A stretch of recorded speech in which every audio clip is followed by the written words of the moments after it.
بسم الله الرحمن الرحيم.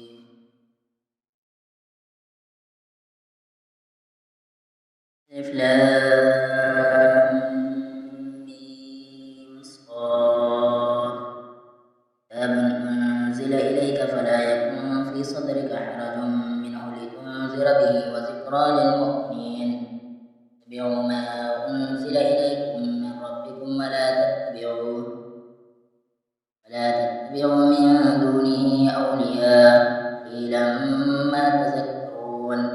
كم من قرية أهلكناها فجاءها بأسنا بياتا أو هم قائلون فما كان دعواهم إذ جاءهم بأسنا إلا أن قالوا إنا كنا ظالمين.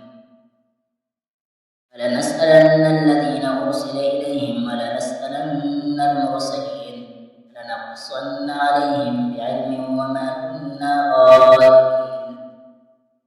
الوزن يومئذ الحق فمن ثقلت موازينه فأولئك هم المفلحون ومن خفت موازينه فأولئك الذين خسروا أنفسهم بما كانوا بآياتنا يظلمون.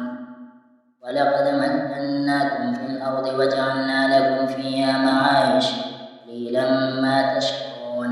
ولقد خلقناكم ثم صورناكم ثم قلنا للملائكة اسجدوا لآدم فسجدوا إلا إبليس لم يكن من الساجدين.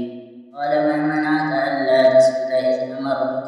قال أنا خير منه خلقتني من نار وخلقته من طين.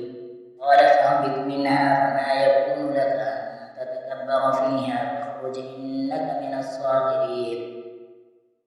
قال أهم شاكرين.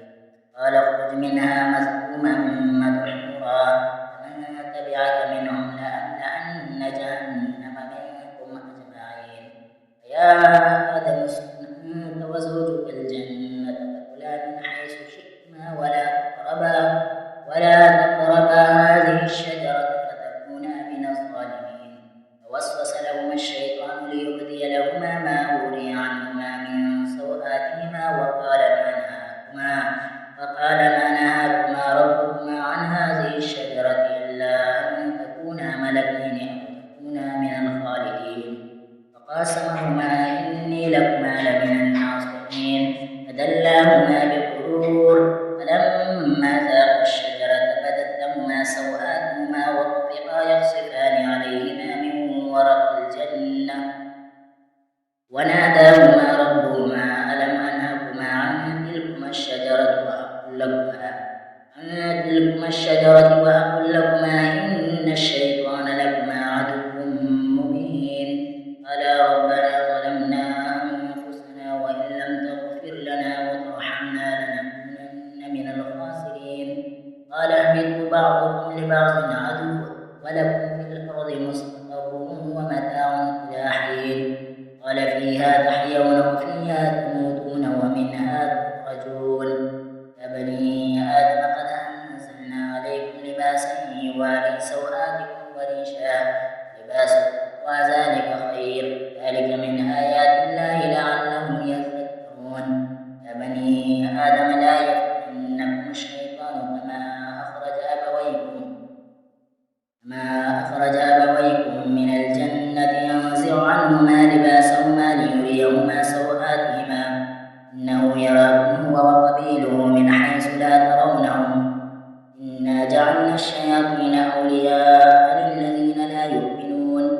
إذا فعلوا فاحشة قالوا وجدنا عليها آباءنا والله أمرنا بها فإن الله لا يأمر بالفحشاء تقولون على الله ما لا تعلمون. لأمر ربي بالقسط فأقيموا وجوهكم عند كل مسجد وادعوه مخلصين له الدين ما بدأكم تعودون. فريقا هدى وفريقا حق عليهم الضلالة إنهم اتخذوا الشياطين أولياء